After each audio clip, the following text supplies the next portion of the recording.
Amici di TeleG, bentornati ad un'altra puntata di Biasantes. Ve lo avevamo detto la scorsa settimana che avremmo parlato di musica e avete visto, così come abbiamo voluto aprire questa puntata un po' sulla falsariga di quello che era successo qualche settimana fa, con una visita ad Orosei per parlare di canto a tenore. E di tutto questo ovviamente ancora una volta dobbiamo ringraziare Bruno Lombardi. Ciao Bruno! Buongiorno a te. Che mare c'era ad Orosei? Bello? Certamente, Cala Liberotto sono posti fantastici.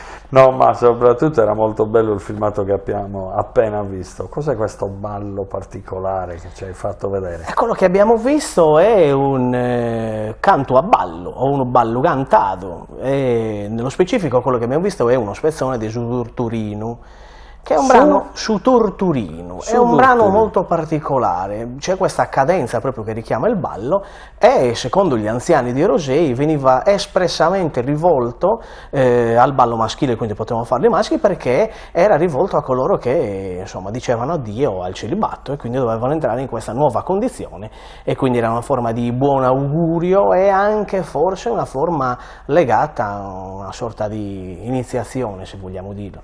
Perdonate magari questo termine, ma è giusto per dare il senso appunto del passaggio. Quindi segno evidente che ancora decenni fa il passaggio dal celibato al matrimonio non era solo un atto da scrivere su un documento, insomma, oppure solo da eseguire alla messa, no, per il matrimonio stesso. Segno evidente che tutta la comunità veniva coinvolta, perché il ballo è un coinvolgimento, allo stesso modo il canto a tenore. Diciamo qualcosa sul canto a tenore. Che il canto a tenore pure è uno dei più grandi patrimoni che la Sardegna può vantare. Certo, è spesso erroneamente legato, dicono che sia legato solo al mondo pastorale, in realtà è legato anche al mondo contadino, al mondo comunque agricolo, ma anche al mondo degli studenti, no? Per esempio noi abbiamo anche nell'altra accezione del canto a concordo, a concerto, cussertu, a tage, abbiamo diversi nominativi, no? Diversi modi di nominare il canto a quattro voci, si chiamerebbe così, quattro voci sacro e profano, benché esisteva anche una quinta voce anticamente, ma alcune di queste informazioni le vediamo appunto in sovraimpressione. Andiamo avanti su questo. Il canto a tenore è una forma molto particolare che alcuni a mio avviso erroneamente richiamano un po' da chissà dal mondo fenicio, chissà da dove. In realtà la pratica del canto in Europa, come in tutto il mondo, era presente già da tempo. Il cantare e accompagnare i balli è presente anche in epoca medievale, è presente anche poi in ambito rinascimentale, insomma c'è sempre stato. La particolarità del canto a tenore in Sardegna, nell'accezione di quello profano, è questa volontà di esprimersi e di rispondere al cantore principale con questi suoni che dicono di essere del mondo animale, provenire dal mondo animale, in realtà sono delle risposte umane, come ancora oggi noi usiamo. Facciamo qualche esempio.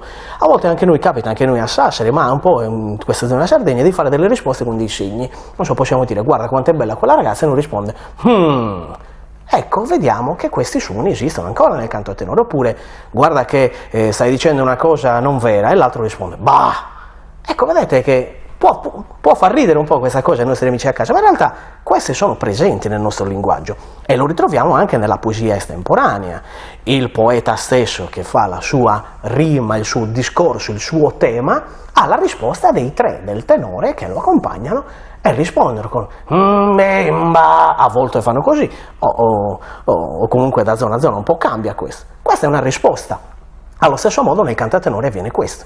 Si sterrida iniziale, quindi il canto iniziale, la preparazione del canto, del cantore principale, produce quello che poi devono rispondere le altre voci. Ad Orosei poi c'è la composizione delle voci, è molto particolare, interessante, c'è questo suono quasi ingolato, infatti lo chiamano iscravato, lo chiamano, quindi schiodato.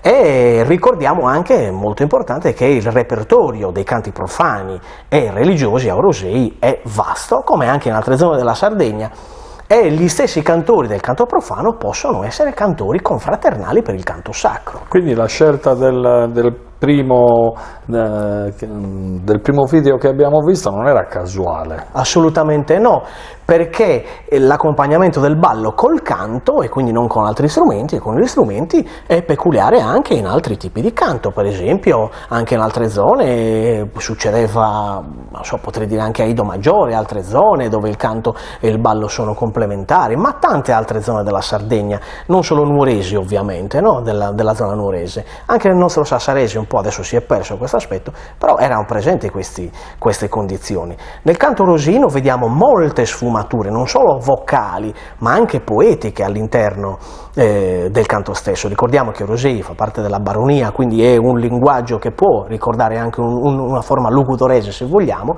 ma è molto addolcita, e poi anche magari forse una forma un po' nuorese, ma non entriamo troppo negli ambiti linguistici perché il tempo è quello che è. Ma è interessante per esempio anche in altri brani che vengono per esempio dal mondo contadino, non so, Voche torrare voes, Voche carru, anche questo, no? Segno evidente che questa località di Rosei ha un patrimonio molto radicato nell'ambito del canto a quattro voci, è legato alla comunità e ai cantori stessi. Ci sono tanti cantori a Rosei di grande pregio, forse è la prima vera risorsa umana, appunto nell'ambito del patrimonio immateriale, che Rosei può vantare e credo portare con orgoglio al di là anche dei confini sardi. Certamente lo stanno facendo anche da anni, molti studiosi poi sono andati anche a studiare il canto a tenore, ed è forse una delle forme più interessanti per capire il rapporto tra la lingua parlata, la lingua attraverso il suono, e quindi in questa dinamica che poi i nostri anziani, diciamo così, antenati hanno contestualizzato in questo ambito musicale, poetico-musicale se vogliamo. Ci sono anche da apprezzare quelle che sono poi le tematiche musicali, prettamente musicali, non solo vocali ma anche degli accordi, della modulazione dei suoni del canto a tenore. Certo, infatti Sovraimpressione abbiamo mandato avanti appunto delle slide che spiegano un po' questi aspetti. Ricordiamo appunto 2 voci gravi, 2 voci acute, si intervallano tra loro, quindi significa che c'è una costituzione, diciamo così, una regola all'interno del canto, e anche la forma stessa del cantare in cerchio è indicativa anche per questo aspetto.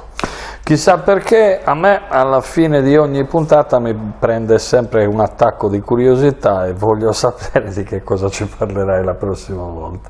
La prossima volta parleremo della scultura in Sardegna, nello specifico della Pietà, con un confronto con la Pietà di Michelangelo. Andremo a scoprire un luogo molto particolare, una scultura di interesse che pochi conoscono. Ci dici già il luogo oppure preferisci? Macomer, andremo a Macomer. Macomer questa questione? Va bene. Ne parleremo quindi nella prossima puntata. Ancora grazie Bruno per essere stato con noi e per tutto ciò che ci racconti. A te. Con voi naturalmente. L'appuntamento è rinnovato a giovedì prossimo, non ve lo dimenticate mai, Biazantes.